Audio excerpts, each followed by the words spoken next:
You don't want them... Oh no! My ball went out. Sad. Hold on.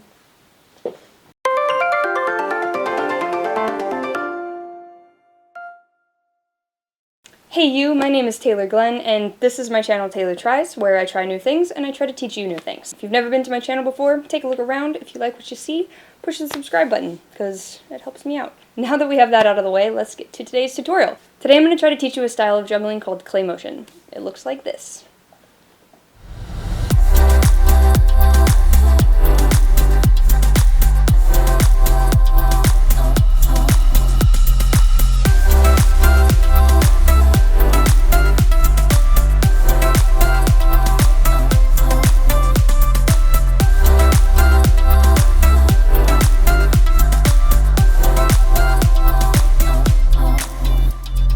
Anyway, that is clay motion juggling, and it's super fun. It's my favorite style of juggling. The thing I love about clay motion is that you don't have to be a great juggler to know how to do it. In fact, you don't even have to know how to do the basic cascade. Some of you might pick it up so quickly that you think, that's it? Really? I think clay motion is a great tool to have in your repertoire of juggling because it just mixes everything up. To go from toss juggling and then break it up back into juggling, it's just a great way to add variety. The style of juggling hasn't been explored a ton, so some of the terminology and everything has been made up by me. If you go somewhere and somebody says like, why are you calling it that? Or that's a weird term I've never heard before, it's because I made it up. But I feel like I needed to in order to make it easier to understand. So yeah, in this tutorial I'll be teaching you the basic move of clay motion and then a couple variations to get you started on your journey. I will be releasing more tutorials on clay motion, but I can't cover them all in one tutorial. So I'm going to cover a couple here today and hopefully it gets you started and you like it and then you can come back for more. Before we jump into how to do it, I want to answer a couple quick questions. The number one question I get about clay motion is what is it exactly? What's the definition? Basically, clay motion is a style of juggling that emphasizes start, stop motions. Unlike standard juggling, which is pretty much continuous the entire time, clay motion juggling is all about the stops. The second question I always get is, why is it called clay motion? It has nothing to do with clay or stop motion animation, so if that's what you were looking for in this tutorial, this isn't it. But clay motion juggling, for what it is still really cool, I swear. The reason why it's called clay motion juggling is because it was named after this British juggler named Richard Clay, who back in the 80s was doing this type of juggling a lot, and somebody thought it would be funny to call the style clay motion just to confuse everybody. So here we are, still confusing. Thanks for that. Some people also call it micro juggling. I call it clay motion because that's what I've always called it. All right, now that we got all the stuff out of the way, let's learn it. First trick we're gonna cover is called the bounce. It's pretty much the standard trick. A lot of tricks are variations of this very basic move. To start, I want you to take one ball and hold it between your index finger and your thumb. We're gonna call this area the thumb pocket. You'll hear me refer to it a couple times throughout this tutorial. Now the great thing about this is that it opens up the rest of your hand for the second ball. You're gonna kind of want to cradle this ball with your pinky kind of on the edge. We're gonna call this the pinky pocket. The next thing we're gonna do is a multiplex, or if you're really into juggling, an even split multiplex. All we're gonna do is throw both of the balls up, they're gonna split, and we're gonna catch one in each hand. Like that. Remember, holding one here, split, boom. Try to make the balls go the same height, that's pretty important. You should practice this on both sides as well.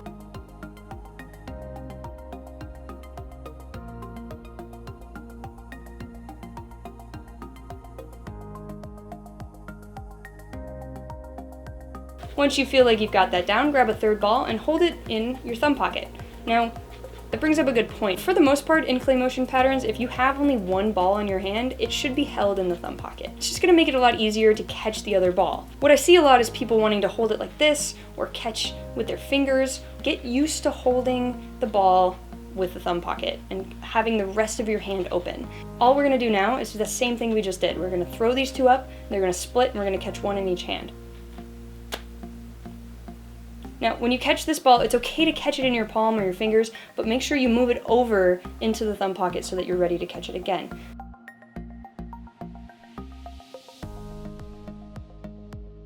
Now we're gonna do the same thing on the other side. Should have been practicing on this side, so it shouldn't be that much harder. We're just gonna push up through our palm, split those two balls, and catch one in each hand. Move it into the thumb pocket, do the same thing over here. Boom.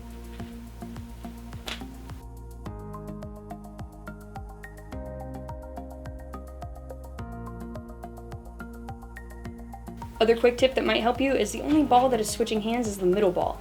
Do it until you can start getting it a little bit faster so that your brain's not having to think about it. This is the bounce. That's it. Now you might be thinking, it doesn't look good though. Well, and that brings us to the motion part of the clay motion, right? So you've done this, and that's fine. This is the actual pattern. But the great thing about clay motion is that you have to make it look pretty. Otherwise it looks really stupid. In order to do that, it's really simple. All we're gonna do is we wanna create this illusion of all the balls coming up and all of them coming down. So these two are being thrown. We got those covered, but now we have this solo ball over here that's not doing anything. So all we're gonna do is lift this ball up as these two are up in the air and bring it back down again. We're not ever letting go of it, right? We're just gonna lift, catch.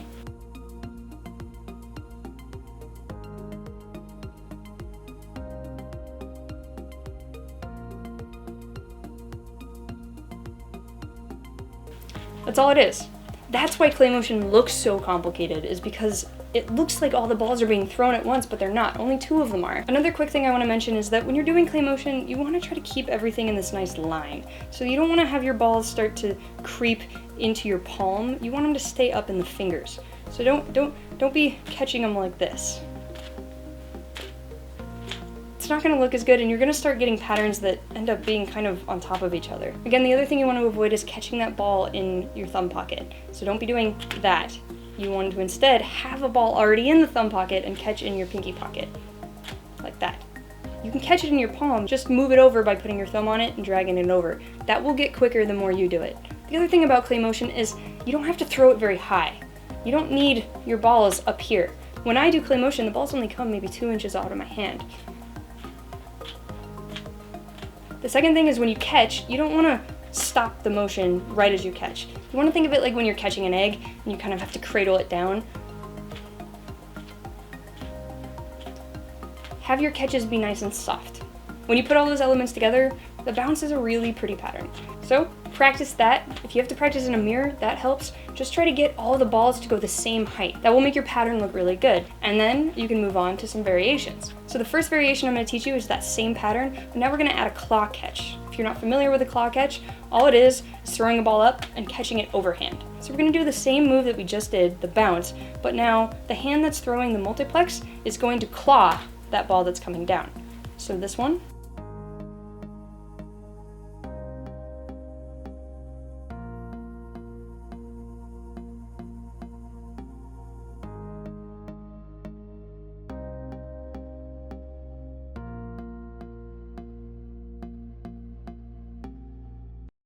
That's it. It's pretty simple. It's not that much harder than the bounce, and it has a really cool element of this going on, and when you get it really smooth, it looks like this.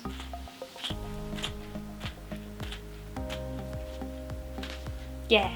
Second trick down. Look at you doing a great job. So proud of you. Yeah. So let's move on to a slightly harder one. The next clay motion trick I want to teach you is called takeouts. It looks like this.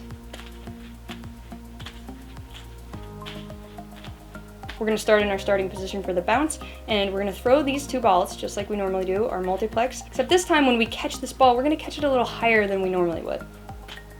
It's the same one that we just clawed in the last trick, but now we're just catching it a little higher. From there, we're going to just swoop it out and come back. So now we're going to do it the same thing on this side. We're going to catch the red one slightly higher. You're going to take it over the balls and do an inside to outside motion.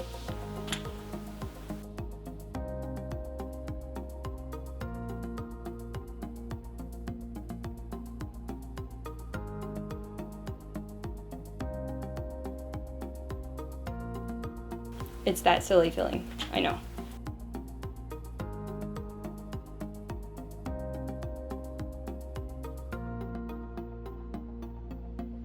So work on that until you don't have to think about it as much, and then let's smooth it out. Now to make this trick look better, it's all about timing. So instead of catching it, going around, catching it, going around, we're gonna start our multiplex throw as we're at the peak of our circle that we're creating. And then you're gonna come around and catch it. So when you're dragging your hand around and this one reaches about the top, start throwing the next ones and then come around and catch that middle ball. So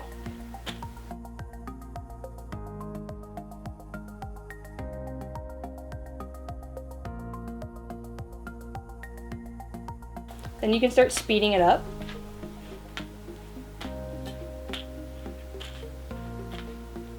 The same principles apply to smooth it out, like, catching it very softly. You want to create this up and down rhythm that just isn't stopped in any way. So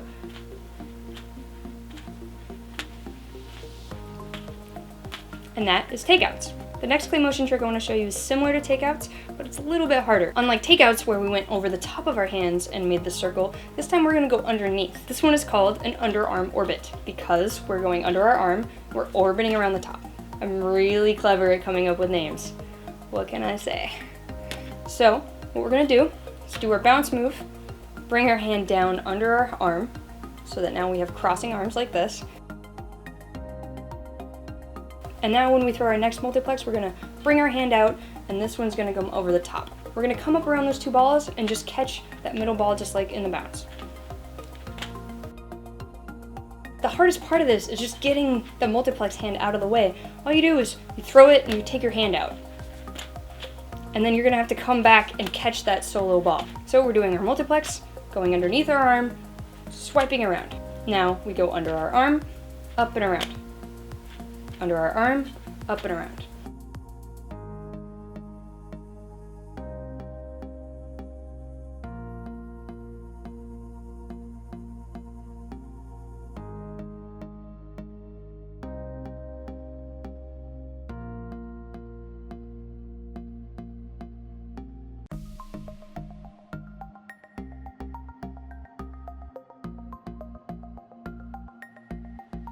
Some people, when they do this trick, they like to start with the claw bounce, and then it just leads them directly into that kind of swoop underhand.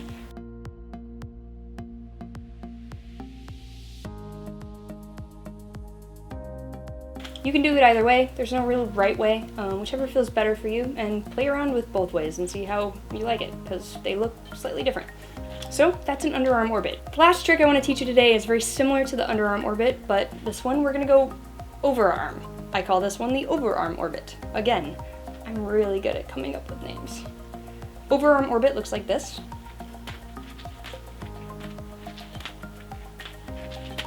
In order to do this, all we're going to do is bring the solo ball up and around and under the multiplex that we throw. And then you're going to bring it around and catch that ball, just like in the bounce. Again, the only ball switching hands is that middle ball.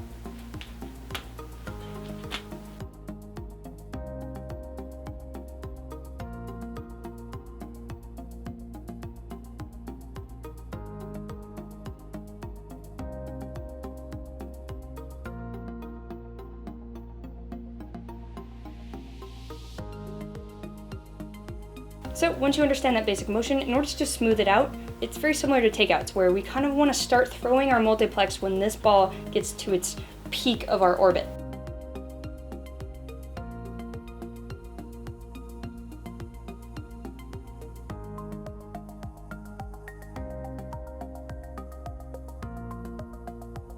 The cool thing about this trick is you can really play around with how you trace that orbit. You can do a straight up Karate Kid style and just do like a Sand floor. Or you can incorporate a little more wrist and make it like very flowy. That's what I tend to do.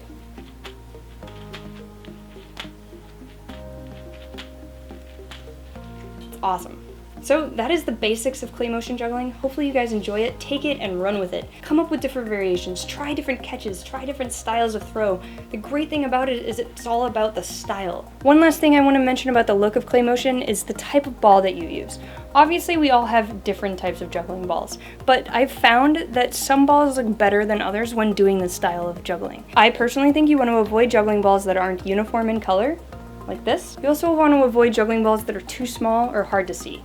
Balls of different colors work well, but they're easier to track with the eye and tell which ball is doing what. So I personally find that having nice big juggling balls that are all the same color and have a nice round shape is the best way to do clay motion juggling. It just creates the best look and effect. Also, in general, stage balls are going to be harder than beanbags just because they're harder to grasp and they don't have as much of a give when doing multiplexes and catches with two in one hand. But it can be done, and you should definitely use whatever you can and whatever you're comfortable with. These are just suggestions. Hopefully you feel like that provided a pretty good grasp of things. Grasp? grasp of things, but if you feel like you're still having issues or you have questions, feel free to post them in the comments. I will do my best to answer all of them. Also, if you have a suggestion for any other juggling things that you want me to do a tutorial on, leave those in the comments as well, and I will do my best to make them. I'm gonna be releasing another tutorial where I talk about more clay motion tricks, but make sure you're subscribed so that you can be notified when the next one comes out. Lastly, before we go, I just wanted to pay a few respects to some of my mentors of clay motion and how much they have meant to me throughout the years. I learned clay motion from a great juggling teacher of mine named Robert Borowski. My very first IJA festival, he pulled me aside and said, "You need to learn this," and I took to it like a fish in water. Is that the saying? Yes. Also, obviously a big shout out to Richard Clay. I just adore him, and of course he helped popularize this style of juggling, and that's great. Big thanks to Jackie Erickson, who throughout the years has taught me some stuff and collaborated with me, and also Sky King, who has a style of her own with clay motion and taught me how much style means when you're doing this type of juggling. Thank you to all of you guys. My style of juggling would be so different without you, and I appreciate it. Yeah, I think that's it. That's it. Okay. Okay, I'm done. Bye.